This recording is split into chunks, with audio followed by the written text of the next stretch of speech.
Leyendas de Aguascalientes.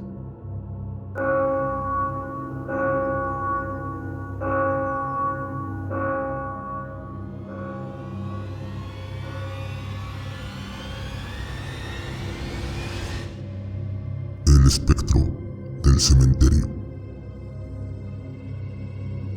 Los panteones, por el hecho de ser el lugar donde se entierran los cadáveres, es un sitio lúgubre, silencioso, que llena de espanto y pavor, como si alguien nos persiguiera, se voltara de reojo erizándose los cabellos de miedo.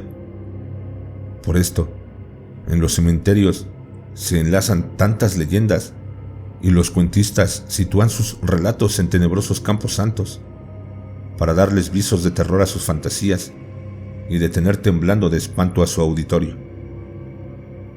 En el Panteón de Guadalupe, en la ciudad de Aguascalientes, se han ubicado muchas historias, las que cuenta la gente, y tan solo al pasar frente a él, se apodera de las personas un miedo como si un muerto saliera a perseguirlas.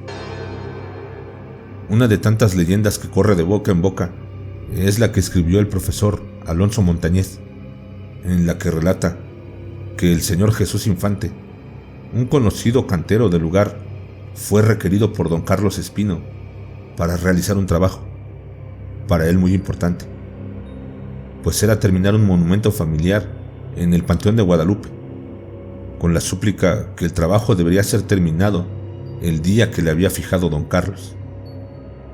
Don Jesús aceptó el compromiso e inició su labor dentro del cementerio, siendo más laboriosa la faena de lo que él pensaba.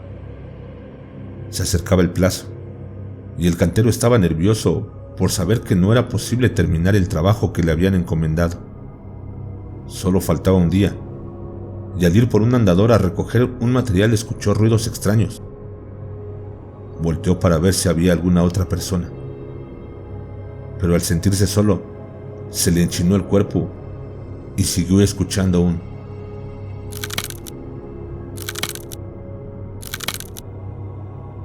Platicaba don Jesús que en aquel momento las piernas no le respondían.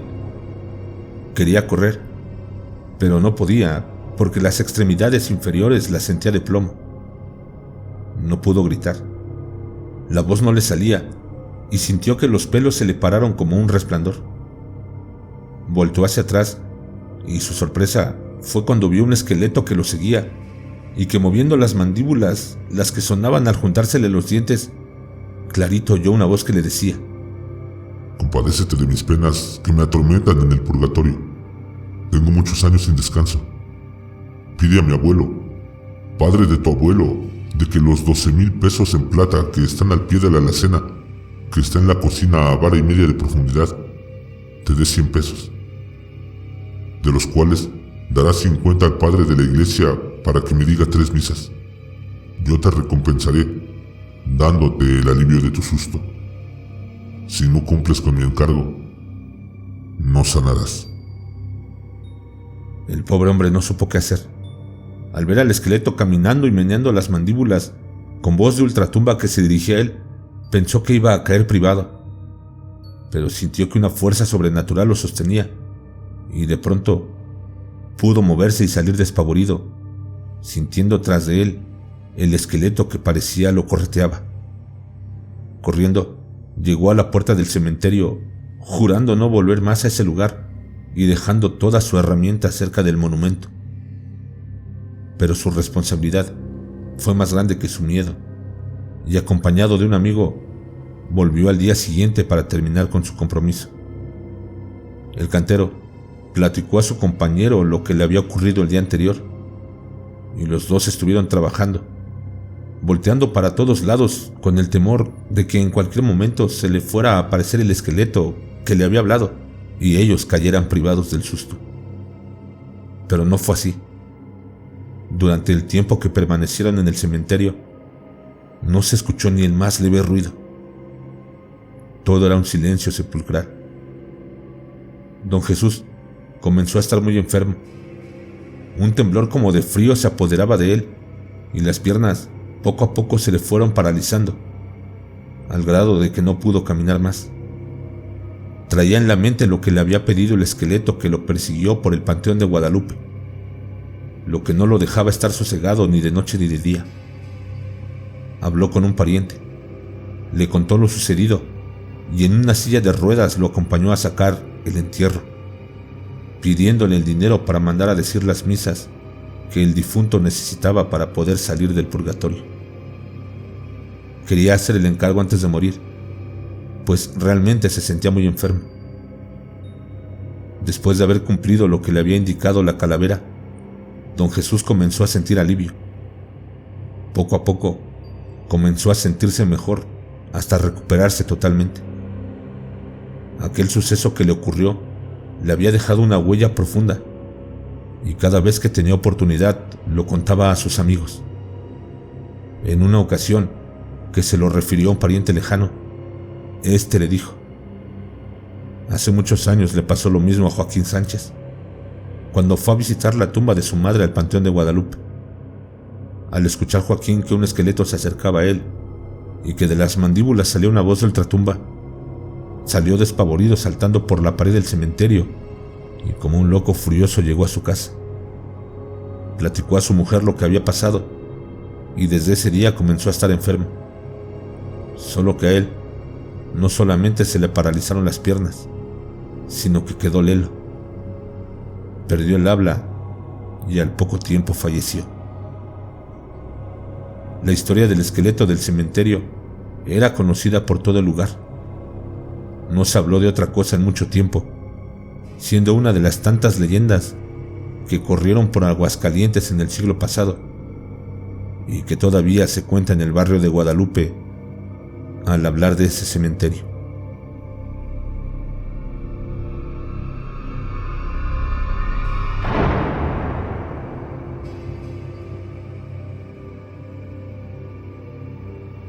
El aparecido de Chambergo.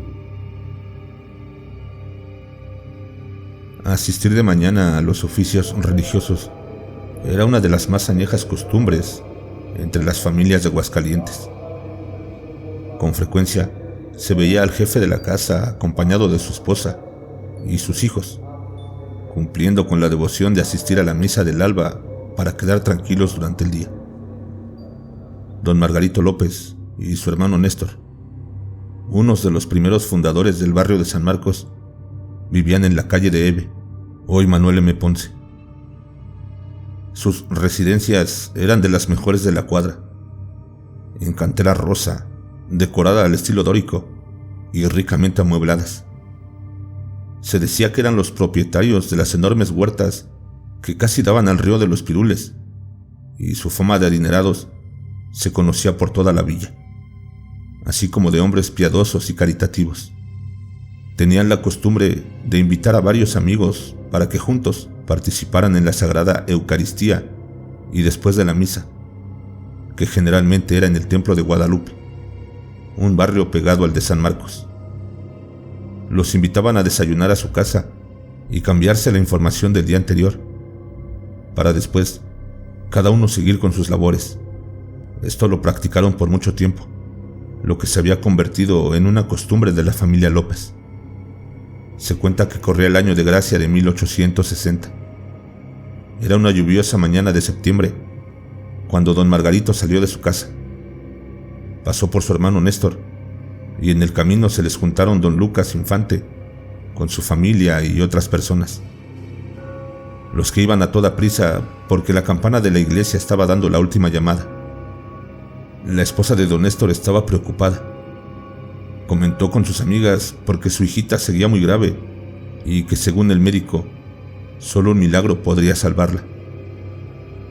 Iba a la iglesia con gran fe para pedirle a Dios por su pequeña Lupita, para que no se la llevara, porque era la alegría de su vida. La caravana seguía caminando deprisa. Todos iban alegres, disfrutando del fresco de la mañana, de su olor a tierra mojada y de las bromas que entre los señores se hacían. Solo la esposa de don Néstor llevaba su pensamiento fijo en la niña que había dejado enfermita en su casa. De pronto, al dar la vuelta en una esquina, a unos cuantos pasos de la huerta que eran de los señores Leos, se apareció un individuo demasiado alto. enfundado en un traje negro y con un chambergo de ala monstruosa. Al irse acercando al grupo, todos experimentaron un escalofrío tal que comenzaron a temblar como hojas. Aquella figura, segundos más tarde, desapareció. En silencio llegaron al templo. Nadie se atrevía a hablar de lo que habían visto. Una vez que terminó la misa, se despidieron del sacerdote y, con excusas de no poder desayunar en la casa de don Margarito López, cada familia se fue rumbo a su casa. Al día siguiente, se volvieron a reunir todos los amigos con su prole y juntos atravesaron la plaza de San Marcos para tomar la vereda, estrecha y tupida de mogotes, que principiaba en la bocacalle de Rivera. Y en el mismo lugar volvió a salir aquella extraña figura. Dejó sin respiración a los paseantes, los que tranquilos se dirigían a participar del oficio religioso, y volvió a desaparecer. Este encuentro se hizo cotidiano por un mes.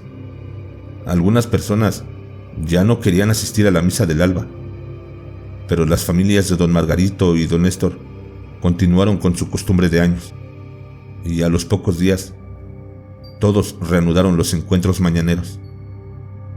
Ya se atrevían a comentar del extraño aparecido que como exhalación pasaba junto al grupo, sin decir una sola palabra.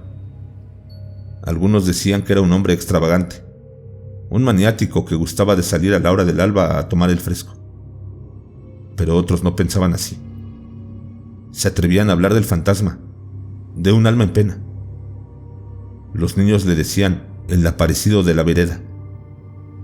Pero todos, en el fondo, sentían temor de que fuera algo sobrenatural. Aquella figura con un monstruoso chambergo y enfundado en un extraño traje negro que le tapaba hasta el cuello, dejándole ver solo unos ojos redondos y negros como capulines. Un día, en el mes de noviembre de ese año, cuando el grupo presidido por don Margarito iba rezando el rosario a la Virgen de Guadalupe, cuando de pronto el aparecido no solo pasó cerca de ellos, sino que se paró y con una voz de ultratumba y dirigiéndose a don Néstor dijo: Néstor, tienes una enferma. Llévame con ella. Yo te la curaré. Al escuchar aquella voz, lanzaron gritos, corrieron en distintas direcciones y sin saber cómo llegaron al templo de Guadalupe. Oyeron la misa con gran devoción y al terminar fueron con el sacerdote a platicarle lo sucedido y pedirle un consejo. ¿Sería bueno regar agua bendita por todo el camino? ¿Podrían dar parte a la policía?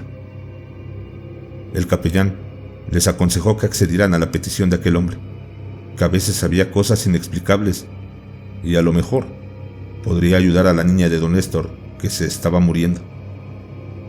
Haciendo alarde de machismo, los amigos de los señores López se ofrecieron a acompañarlos al día siguiente. No así las señoras y los niños, los que se habían enfermado del susto, y por ningún motivo querían volver a pasar por las huertas del señor Leos. Al llegar al lugar señalado, se les volvió a aparecer el fantasma. Al preguntarle don Margarito si era de esta vida o de la otra, el hombre retrocedió 2 pasos hacia atrás y dijo: Mi deseo es curar a la niña. Sin decir una palabra más, desapareció. Después que regresó don Néstor a su casa, supo que aquel individuo se encontraba en la habitación de su hija. Decía un rezo muy largo, con parsimonia y ademanes extraños. Puso una mano en la cara de su pequeña, la que quedó estampada para siempre en ella. Poco a poco, la hija de don Néstor abrió los ojos, se sentó en la cama y pidió de comer. A los cuantos días, Lupita estaba jugando en el jardín de San Marcos, con sus amiguitas, como si nada le hubiera pasado. Solo en su carita tenía una marca como de dedos pintados. Desde aquel día, el hombre del monstruoso chambergo desapareció para siempre. Pero la familia de los López siguió con sus costumbres de asistir diariamente a los oficios religiosos. Cambiaron de vereda, no volvieron a pasar más por la calle de Rivera. Ahora, su camino era la calle de Democracia, hoy Eduardo J. Correa, para así poder llegar al templo. Aquel hecho insólito fue muy comentado no solo en el barrio, sino en todo Aguascalientes, y todavía por el año de 1880 se hablaba de lo que les había sucedido a los López, pero ya se platicaba como una leyenda, la que ahora les traemos.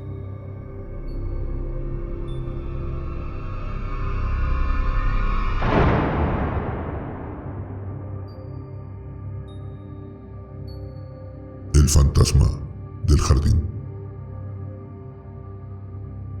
Se cuenta que en el jardín de San Marcos existe un fantasma que a la hora del alba se pasea por el lado norte. Llega a la puerta de la iglesia, donde ora unos minutos y desaparece. Aún en nuestros días persiste esta creencia, por lo que muchas personas se rehúsan a atravesar el jardín a altas horas de la noche, ya que el mito se ha venido transmitiendo de padres a hijos. Solamente durante la feria de San Marcos es cuando se ve concurrido por las noches. Por no conocer los foreños la aconseja, y porque los lugareños se sienten acompañados por los cientos de personas que disfrutan de este legendario y romántico parque. Aunque se sabe que un espíritu sale todas las noches y recorre el jardín, según la tradición, no se conoce el origen de esta leyenda, que tiene más de un siglo que se comenta. Según el profesor Alfonso Montañez, por el año de 1851, llegó a la ciudad de Aguascalientes un grupo numeroso de personas procedentes de Guadalajara, invitado por don Marino Camino, iniciador de la primera exposición de industria, artes, agrícola y minería que se verificaba en las fiestas sanmarqueñas de ese año. Don Felipe Rey González fue uno de los que llegaron a probar fortuna. Él era familiar de Luis González, uno de los primeros colonos de El Pueblo, como se llamó por mucho tiempo al barrio de San Marcos, y por tener un pariente, pensó le sería más fácil establecerse en ese lugar. Se inició con una pequeña tienda durante la feria y, como tuvo éxito, no dudó en comerciar en abarrotes y radicar por una temporada en esa villa. Como en todo negocio, al principio le fue difícil, pero poco a poco se fue dando a conocer y ya había reunido 8,000 pesos, que sumado a su capital le daban 40,000. Pensó vivir definitivamente en Aguascalientes. En la calle de Flora, al lado norte del jardín, construyó su casa, la que por muchísimos años ocuparon los descendientes del señor González. Dice la leyenda que también en el siglo pasado había amigos de lo ajeno, y que don Felipe González, temeroso de que alguien le fuera a robar su capital, que ya había aumentado, pues se dedicó a comprar alhajas, así como oro macizo, pensó que en su casa no estaría seguro su tesoro. Varias noches no durmió pensando en dónde guardaría su dinero.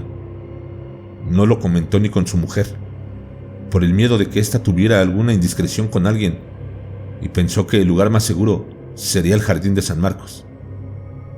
Nadie iba a pensar que en ese lugar se enterraba un tesoro, y mucho menos iban a escarbar para buscarlo. Y al pie de un gran fresno, entre un gran bosque de rosales, en el ángulo norte y oriente del jardín, una noche oscura, alusado únicamente por la vela de cebo, don Felipe enterró una caja de lámina y madera de buen tamaño, en donde había depositado su tesoro. El señor González, que aún tenía su negocio, con frecuencia pasaba frente a su entierro, invitaba a sus amistades a tomar el fresco en el jardín y se sentaba en la balaustrada frente a su caudal de dinero enterrado. Invitaba a sus amigos a charlas, a jugar albures, haciendo apuestas fabulosas o de perdida entretenerse con la matatena. Así pasó algún tiempo. Un día, un grupo de amigos de don Felipe comenzaron a jugar albures. Todo era alegría y entusiasmo, pero según el relato, alguien hizo trampa y comenzó el jaleo. Hubo insultos, gritos, y de pronto salieron a relucir las pistolas. Y sin más, se escucharon varios tiros. La gente se dispersó despavorida. A un hombre que corría por la esquina de Flora y Rivera le alcanzó un tiro que lo dejó instantáneamente muerto. Dos más fueron heridos gravemente. Don Felipe Rey González palideció ante aquel zafarrancho y no supo qué hacer. Aterrado, volteaba a ver su tesoro e inmóvil permaneció un rato en ese lugar, hasta que llegó la policía y sin más se lo llevaron preso hasta que se aclarara aquel pleito donde había un muerto y 2 heridos. Durante algún tiempo, don Felipe estuvo preso. Una de sus más grandes preocupaciones era el entierro que tenía en el jardín de San Marcos, del que nadie estaba enterado. Aquello lo hizo enfermar gravemente. Tenía una pena moral que nadie conocía y que lo estaba acercando a la tumba. El señor González se encomendó a la Virgen del pueblito. Le ofreció parte de su tesoro, así como una misa solemne de 3 padres, orquesta y cohetes, si salía de aquel tormento y continuaba con su vida normal, ya que él no había sido culpable del pleito entre sus amigos. Un buen día, sin más ni más, le notificaron a don Felipe Rey González que saldría por falta de méritos. No lo podía creer. Se pellizcaba para ver si no soñaba, y al estar frente a la puerta de salida del reclusorio y ver a su familia y amigos, no pudo más que ponerse a llorar. Antes de llegar a su casa, pidió bajarse en el jardín de San Marcos. Caminó por el lado norte hasta llegar a su rosal consentido, en donde estaba enterrado su tesoro, para después disponerse a llegar a su casa, en donde le esperaba una fiesta que le habían organizado sus amigos. Al pasar los días de euforia, tranquilidad y alegría, don Felipe continuó en su vida cotidiana. Hablaba de lo bien que le hacía caminar por el jardín, sentarse en la balaustrada a recibir el fresco y escuchar el trino de los pájaros. Y sus amigos llegaban a jugar albures en aquel lugar de reunión que había hecho don Felipe Rey González. Pasado algún tiempo, el señor González volvió a estar muy enfermo. No levantaba la cabeza. Lo único que lo hacía revivir era dar una vuelta por el jardín, lo que pedía mañana y tarde. Pero llegó el día que el pobre hombre no podía caminar. Había perdido el aliento hasta para hablar, y así se le fue apagando la vida. Antes de morir, quiso hablar con su mujer, pero ya no pudo. Le señalaba el jardín, el templo, pero nadie entendió lo que era su última voluntad. El ofrecimiento que le había hecho a la Virgen del pueblito nunca lo cumplió, y con ese remordimiento se fue a la tumba. Según la leyenda, nadie supo del tesoro. No se sabe si alguien lo encontró o todavía se encuentra sepultado en ese lugar. Pero sí que después de su muerte, los vecinos aseguraban que se aparecía todos los días, a la misma hora, en el jardín de San Marcos, que se le veía caminando por el lado norte, llegaba a la puerta de la iglesia de San Marcos y desaparecía. Y así nació la leyenda de el fantasma del jardín, de la que todavía se habla, sin saber cuáles fueron los orígenes de ella.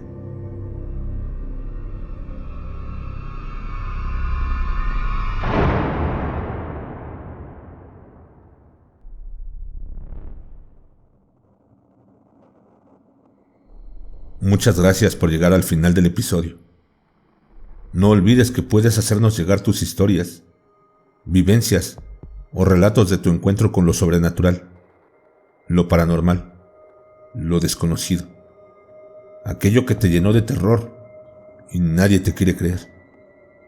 Hazlo al correo electrónico que estará apareciendo en pantalla, al WhatsApp de Más Terror MX, que también aparecerá en pantalla, y únete a mis redes sociales.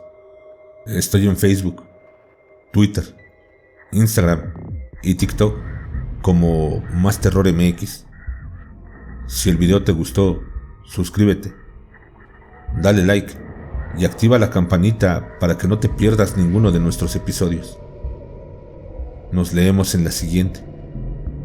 Y recuerda, no tengas miedo de eso que no puedes ver, pero está ahí.